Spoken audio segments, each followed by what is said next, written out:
الحمد لله حمدا كثيرا كما أمر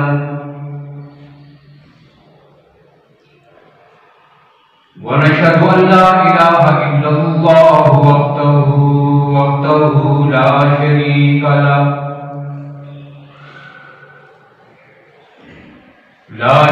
له في الخلق والأمر إرغاما لمن جحد به وكفر ونشهد أن سيدنا وسندنا وشفيعنا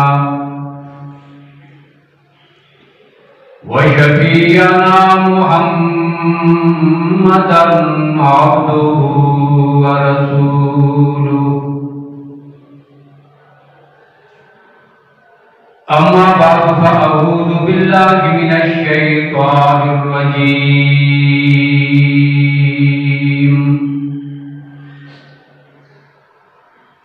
بسم الله الرحمن الرحيم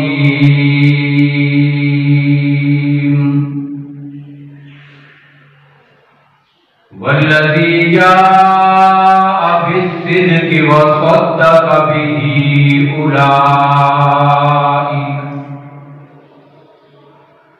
أولئك هم المتقون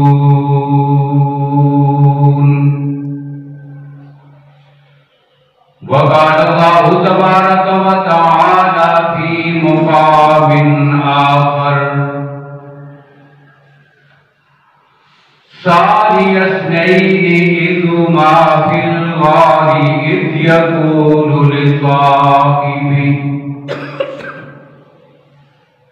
إذ يقول لصاحبه لا تحزن إن الله معنا صدق الله مولانا العظيم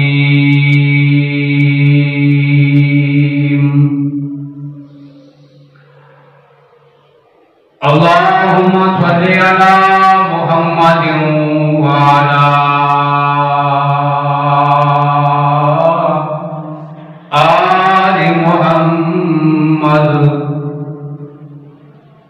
بعدد من قعد وقام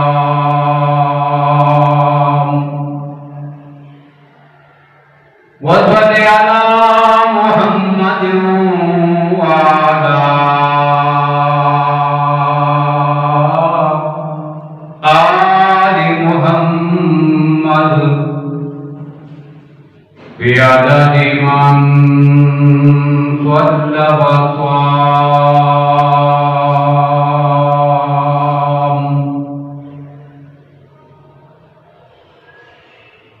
قابل عزت احترام بزرگوں، بھائیوں، عزیز دوستوں، ماہ جمادی الثانیہ کی 17 تاریخ ہے اور اس مہینے کی ابتدا سے ہی آپ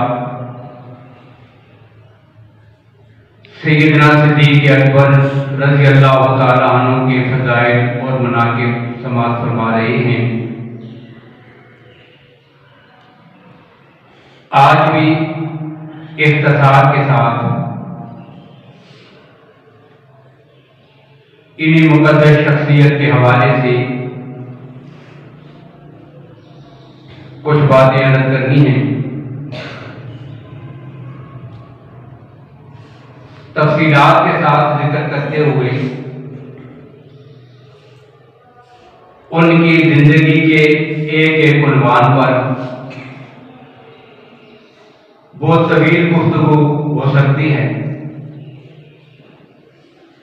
لیکن بہرحال آپ جمعہ میں ان کے فضائل اور مناقب سنتے رہتے ہیں، اس لیے صرف اسی مہینے میں اختصار کے ساتھ کچھ چیزیں ذکر کرنی ہیں۔ صدیق اکبر رضی اللہ تعالیٰ عنہ کون شخصیت ہے جنہیں قرآن پاک نے نبی اکرم صلی اللہ علیہ وسلم کا صحابی کہا، جنہیں قرآن پاک نے سب سے زیادہ متقی اتقا کہا۔ اللہ کے نبی صلی اللہ علیہ وسلم کو قرآن پاک نے جاء بالصدق کے لفظ سے موسوم کیا، تو ساتھ ہی صدیق اکبر کو وصدق بہ کہہ کر ان کا ذکر بھی کیا ہے۔ غار کا جب ذکر ہوا تو اللہ نے اپنے نبی کے ساتھ ثانی یثنین کہہ کر ان کا ذکر کیا ہے، اور پھر ایک موقع پر تو قرآن پاک نے ابو بکر کے اندر کی حالت الکفیت کا ذکر کیا۔ اللہ کی ذات اگر کسی شخصیت کا ذکر کریں تو ساتھ اگر یہ ذکر موجود نہ ہو کہ لوگوں میں اس کے دل کی کیفیت بتا رہا ہوں، مثال کے طور پر اللہ صرف اتنے لفظوں میں کہتے ہیں اولئک هم الفائزون، یہ کامیاب ہیں، اولئک هم الراشدون، یہ ہدایت یافتہ ہیں، اولئک هم المؤمنون حقا، یہ پکے مومن ہیں، اولئک حزب اللہ، یہ اللہ کی جماعت ہے۔ اب یہ جتنے دعوے کیے گئے ہیں، اب کوئی یہ سوال نہیں کر سکتا کہ یا اللہ ان کے دل کی کیفیت بتا رہے ہو، یہ جو آپ نے کہا فائزون یہ اندر کی کیفیت ہے، راشدون ان کے اندر کی کیفیت ہے، حزب اللہ کے ظاہر ہے یہ ان کا باطن، یہ سوال کوئی نہیں کر سکتا۔ لیکن قربان جب صدیق اکبر پر ایک موقع پر جب بات بنی، غلاموں کو خرید کر آزاد کرتے تھے، اپنے ڈالر لگاتے تھے اس پر۔ اب والد محترم جو اس وقت کا مسلمان نہیں تھے، ابو قحافہ رضی اللہ تعالیٰ کہنے لگے بیٹا اگر آزاد ہی کرتے ہو کوئی طاقتور نوجوان ایسے غلام خرید کے آزاد کرو، کل کبھی کام آتے، ضرورت پڑے گی، ساتھ بازو بنیں گے، 10 بازو ہوں گے، کام آئیں گے۔ تو انہوں نے جواب میں صرف اتنی بات کہی کہ والد محترم آپ نے جو بات کہی ہے میرے ذہن میں ایسی کوئی بات ہی نہیں کہ دنیا میں کوئی میرے کام آ جائے، نہیں، میں کوئی اور سوچ لے کر، کوئی اور نیت کر کے، کسی اور بات کا ارادہ کر کے یہ کام کر رہا۔ کیا ارادہ ہے، کیا نیت ہے، کیا سوچ ہے، مقصد کیا ہے؟ اللہ نے جبریل امین کو بھیج دیا، جاؤ میرے پیغمبر کے پاس اور جا کر صدیق اکبر کے دل کا مقصد بتا دو، اور ایسا بتاؤ کہ پھر قیامت تک دنیا اس مقصد کو پڑھتی اور سمجھتی رہے۔ وَسَيُجَنَّبُهَا الْأَتْقَى الَّذِي يُؤْتِي مَالَهُ يَتَزَكَّىٰ۔ لوگوں ابو بکر اپنا مال اس وجہ سے خرچ کرتا ہے کہ وہ اپنا تزکیہ کرنا چاہتا ہے۔ وَمَا لِأَحَدٍ عِندَهُ مِن نِعْمَةٍ تُجْزَىٰ، کسی پر کوئی احسان ایسا نہیں رکھنا چاہتا کہ کل کوئی اس کو بدلہ دے۔ اسے دنیا کے کسی بدلے کی فکر نہیں، وہ تو اپنی آخرت سنوارنے کے لیے رب کی رضا کے لیے کرتا ہے۔ اور اگلی بات وَلَسَوْفَ يَرْضَىٰ، جب ابو بکر جو کچھ بھی کرتا ہے وہ رب کی رضا کے لیے کرتا ہے، تو میں رب بھی پھر اعلان کرتا ہوں ابو بکر کو راضی کر کے چھوڑوں گا۔ وَلَسَوْفَ يَرْضَىٰ، یہ ذات ہے صدیق اکبر کی جس کا قرآن میں اللہ نے ذکر کیا۔ احادیث میں سینکڑوں احادیث آپ کا نام لے کر دونوں خلفاء کو ساتھ ذکر کر کے سینکڑوں احادیث جن میں خلفائے ثلاثہ خلفائے اربعہ کا ساتھ ذکر، بے شمار فضائل اللہ کے نبی نے ذکر کروائے، اور جن کے بارے میں اللہ کے نبی نے اعلان کیا تھا کہ پوری کائنات میں کہاں کہاں تک ما طلعت الشمس ولا غربت، کائنات کے جس جس کونے پر سورج طلوع و غروب ہوتا ہے پوری کائنات میں ابو بکر سے زیادہ فضیلت والا انبیاء کے بعد کوئی نہیں ہے، جس کے بارے میں اللہ کے نبی نے اعلان کیا تھا لوگوں جس جس کا خود پہ احسان ہے میرے بدلے چکا دیے ہیں، ایک ابو بکر رہ گیا ہے اس کا بدلہ کر اللہ خود ادا کریں گے۔ کون ابو بکر جنہیں رسول اللہ کی ایسی مہیت حاصل ہوئی کہ انسان حیران ہے رب نے کیسے جوڑا ہوئے اپنے نبی کے ساتھ، پہلے دن سے لے کر آخر تک۔ تفسیر کبیر میں امام فخر الدین رازی رحمہ اللہ نے ایک عجیب واقعہ لکھا جلد اول میں، فرماتے ہیں کہ نبی اکرم صلی اللہ علیہ وسلم نے اپنی مجلس میں صدیق اکبر کو بلا کر چاندی کا ایک ٹکڑا دیا، جاؤ سراف کو دو، اسے کہو انگوٹھی تیار کرے، اور آقا کائنات کی انگوٹھی اس پہ لکھا ہوتا تھا وہ مہر نبوت کے طور پہ استعمال ہوتی تھی، مہر کے طور پر۔ یا رسول اللہ کیا لکھے؟ اللہ کے نبی نے فرمایا اس پر لفظ اللہ لکھا ہوا، اٹھ کے چلے گئے، اب راستے میں جا رہے ہیں اور جاتے جاتے ذہن میں ایک بات آئی، دیکھیں پوری کائنات میں جہاں جہاں پر خدا کا ذکر ہے وہیں پہ مصطفیٰ کا ذکر موجود ہے، کلمے میں، اذان میں، نماز میں، ہر موقع پر۔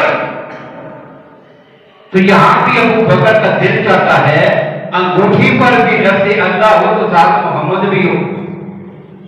یہ اپنا ذہن تھا، اپنی سوچ تھی، اپنا جذبہ تھا، اپنا شوق تھا۔ اب جا کے سراف کو یہی بات کہتے ہیں، اس پر دو نام لکھو، اللہ بھی لکھا ہو، ساتھ جڑا ہوا محمد لکھا ہو صلی اللہ علیہ وسلم۔ چاند دن گزر گئے، انگوٹھی تیار ہوئی، آ گئی، دیکھا گیا تو وہاں پر ایک کی بجائے تین نام، ابو بکر کا نام بھی ساتھ شامل، اللہ کا نام ساتھ محمد، اور تیسرا نام ساتھ ابو بکر لکھا ہوا ہے۔ اللہ کے نبی نے پوچھا ابو بکر ادھر آ، میں نے تو صرف ایک نام کا بتایا تھا، یہ تین کیسے ہو گئے؟ ایک سے تین کیسے ہوئے؟ اور یہ ایک سے جو تین ہوئے نا ذکر قرآن میں بھی اللہ نے کیا ہے۔ اللہ اپنے نبی سے کہتے ہیں ثانی اثنین، دو میں سے دوسرا ابو بکر ہے۔ اور یاد رکھیں عرب کے محاورے میں جب گنتی بتانے کا یہ طریقہ ہو، دو میں سے دوسرا، ثانی اثنین، ثالث و ثلاثہ، رابع و اربع، خامس و خمسہ۔ اب اس کا معنی ہوتا ہے اردو میں دو میں سے دوسرا، تین میں سے تیسرا، چار میں سے چوتھا، یہ معنی بنتا ہے۔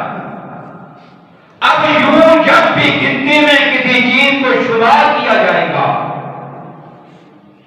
تو اس شمار کا کرنے میں ان دونوں کا انتہائی گہرا تعلق ثابت کرنا ہوتا ہے. یہ اسی کا حصہ ہے، یہ انہی کے ساتھ ہے، انہی میں سے یقین اسی کی جنس میں سے ہے. یہاں بھی اللہ کہتے ہیں ثانی اثنین، دو میں سے دوسرا ابو بکر تھا. ایک اللہ کے نبی، دوسرا ابو بکر. اور پھر نبی اکرم صلی اللہ علیہ وسلم نے فرمایا تھا ما ظنک یا ابا بکر باثنین اللہ ثالثہما. ابو بکر ان دو کے بارے میں تیرا کیا خیال ہے کہ جن دو کے ساتھ تیسرا ان کا اللہ بھی ہے. یہاں بھی تو تین ہو گئے. اب یہاں انٹھی پر بھی نام تین. ابو بکر کے تین کیسے ہوئے؟ عرض کیا یا رسول اللہ، آپ کے نام نامی کا تو مجھے پتا ہے کہ میرے دل کا جذبہ تھا، میرا شوق تھا، میری محبت تھی. تو ذہن میں کیا تھا ہے، میں نے سراب سے کہا کہ میرے آقا کا نام بھی اللہ کے نام کے ساتھ جوڑ دیا جائے. اپنے نام کا مجھے کوئی نہیں پتا، میں نے نہیں کہا. ابھی کس نے کہا؟ جبریل امین آ گئے. یا رسول اللہ، اللہ نے مجھے انسانی شکل میں بھیجا تھا، میں انسانی شکل میں اس سراب کے پاس آیا تھا اور میں نے اللہ کے حکم سے اسے کہا تھا کہ اب نام صرف دو نہیں تین لکھنے ہیں. کیوں؟ اس لیے کہ ابو بکر اس بات پر راضی نہیں کہ اللہ کے نام سے محمد کا نام الگ کر دیا جائے، تو پھر رب بھی اس بات سے راضی نہیں کہ محمد کے نام سے ابو بکر کا نام جدا کر دیا جائے. یہ ہمیشہ ایک ساتھ رہیں گے. یہ ماہیت مصطفیٰ ہے. اور پھر گزشتہ ایک گفتگو میں مستقل میں نے اس پر بات کی تھی کہ صدیق اکبر ذات نبوت کا عرش کامل ہے. پوری ایک گفتگو ہے میری اس پر. ماہیت کیسی ہے، کیسا جوڑ ہے. خطبہ ہجرت الوداع ہے،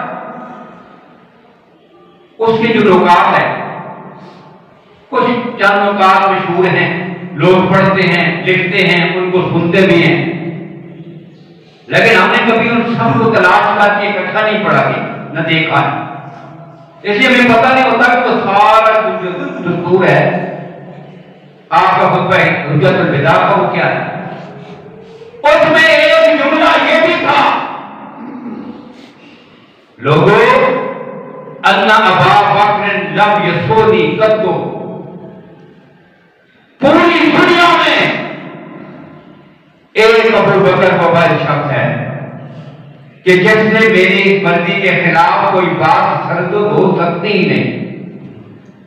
اب یہ یسونی کا لفظ ہے، گزارے ہے، جو نہ میری نافرمانی کرتا ہے نہ کر سکتا ہے، دونوں زمانے پائے جائیں. اب یہ کتنا بڑا سرٹیفکیٹ اللہ کے نبی نے ابو بکر کو دے دیا. اور ابو بکر صدیق وہ ہے، ہجرت کے سفر میں اللہ کے نبی ساتھ لے گئے، رات کو اپنے ساتھ لیا، سفر پہ روانہ ہوئے. اب پیچھے جب مشرکین کو پتہ چلا اللہ کے نبی تو نہیں ہے، صبح ہوئی دیکھا حضرت علی مرتضیٰ ہوئے ہیں بستر پر. اب سیٹ پار ہو کر فوراً کیا کیا؟ ابو جہل اس وقت کے دوسرے کافر سیدھے دوڑ کر کدھر گئے؟ صدیق اکبر کے دروازے پر. اب یہ کیوں؟ اس لیے انہیں پتا تھا، مکہ کا مشرک بھی اس بات کو جانتا تھا کہ محمد ادھر ہی ملیں گے جدھر ابو بکر ہے. محمد رسول اللہ تک پہنچنے کے لیے صدیق اکبر کے دروازے پہ تمہیں آنا پڑے گا. یہ کافر بھی اس بات کو سمجھتا تھا. سیدھا صدیق اکبر کے دروازے پر دروازہ کھٹکھٹایا، بتاؤ کہاں ہے تیرا والد؟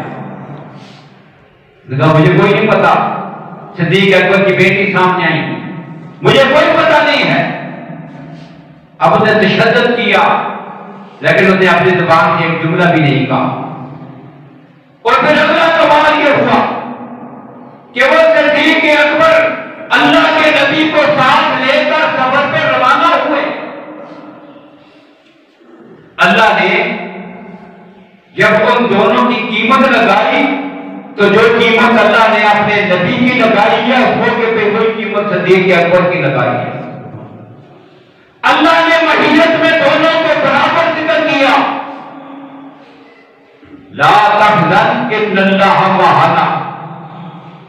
اللہ نے یہ نہیں فرمایا کہ میرے نبی غم نہ کر، اللہ تیرے ساتھ بھی ہے اور اللہ ابو بکر کے ساتھ بھی ہے. نہیں، ایک ہی جملے میں ذکر کر دیا کہ جس طرح آج رب کی مہیت محمد رسول اللہ کو حاصل ہے، ایسی مہیت ابو بکر کو بھی حاصل ہے. درجہ قدر برابر نہیں، لیکن جب انہوں نے اپنے آپ کو فناصر رسول کر دیا تو جو قیمت رب نے مہیت کا ذکر اپنے نبی کے لیے کیا اسی مہیت کا ذکر صدیق اکبر کے لیے کیا. اس کی ایک مثال میں ذکر کیا کرتا ہوں کہ جب کسی برتن میں دودھ پڑا ہو، اس کو ہم نے دوسرے برتن میں ڈالا، اب اس کے ساتھ بھی دودھ لگا ہوا ہے، اب تھوڑا سا پانی ڈال کر ہلا کر اب وہ بھی دودھ میں شامل کر دیا جاتا ہے. اب یہ جو ہم نے پانی ڈالا، آگے جا کے منگیز میں جب دودھ بکے گا تو پانی کی بھی وہی قیمت لگے گی جو دودھ کی قیمت تھی. کیوں؟ جب وہ آیا تو اس نے اپنا رنگ بھی چھوڑ دیا، اپنی بو بھی چھوڑ دیا، اپنا ذائقہ بھی چھوڑ کر اپنے آپ کو مٹا کر ایسا شامل ہوا کہ پیچھے اپنا نشان نہیں چھوڑا. نشان چھوڑے گا تو بات نہیں بنے گی. تو جب وہ فناصر رسول ہوئے تو اللہ نے جس مہیت کا ذکر اپنے نبی کے لیے کیا اسی مہیت کا ذکر ابو بکر کے لیے بھی کیا. اور پیچھے مکہ میں بھی رب نے اتنا مقام دیا کہ پیچھے مکہ میں بھی دشمنان نے جو قیمت پیغمبر کے سر کی مقرر کی وہی قیمت ابو بکر کے سر کی مقرر کی ہے. 100 اونٹ دیا جائے گا. اب غار میں چلے گے اور غار میں جانے سے پہلے پہاڑ کے دامن میں جب پہنچے، غار سور کے پہاڑ والے دامن میں پہنچے، صدیق اکبر نے ابو بکر کو اپنے کاندھوں پہ اٹھا لیا، اپنے کاندھوں پر اٹھا لیا. اور یہ کاندھوں پر جب اٹھایا گیا تو مسئلہ کیا معلوم ہوا کہ جو آج نبوت کا بوجھ اپنے کاندھوں پہ اٹھا سکتا ہے، کل پیغمبر کے دنیا کے جانے کے بعد خلافت کا بوجھ بھی یہی کاندھے اٹھا سکتے ہیں. یہ وطن بتانا مقصود تھا. ورنہ ایک موقع ایسا بھی آیا، مکہ فتح ہوا، اللہ کے نبی فاتح بن کے مکہ میں داخل ہوئے، کعبۃ اللہ میں آ گئے، بتوں کو توڑ دیا گیا. جاء الحق وزهق الباطل ان الباطل کان زہوقا. بت گرتے جاتے ہیں، ٹوٹتے جاتے ہیں، صفائی ہو گئی، لیکن دیواروں پر کچھ تصویریں بنی ہوئی تھی، جس طرح نیچے بت رکھی ہیں اوپر تصویریں بنی ہوئی، ان کی بھی پوجا ہوتی تھی. اب ان کو بھی صاف کرنا ہے. حدیث میں ہے اللہ کے نبی صلی اللہ علیہ وسلم نے فرمایا علی ادھر آؤ، علی ادھر آؤ، میرے کاندھوں پہ کھڑے ہو جاؤ کہ دیوار کے ساتھ کھڑا ہو جاؤں. آپ میرے کاندھوں پہ کھڑے ہو جائیں اور یہ تصویریں صاف کریں. اب یہاں پر 2 طرح کی روایات ہیں. بعض روایات میں پتہ چلتا ہے کہ یہ علی المرتضیٰ پیغمبر کے داماد حیدر کرار تھے رضی اللہ تعالیٰ، اور بعض سیرت نگاروں سے پتہ چلتا ہے کہ نہیں یہ پیغمبر کے نواسے علی تھے، سیدہ زینب کے بیٹے علی. اور قرینہ قیاس بھی یہی ہے، اس لیے کہ جب ایسی ضرورت پیش آئی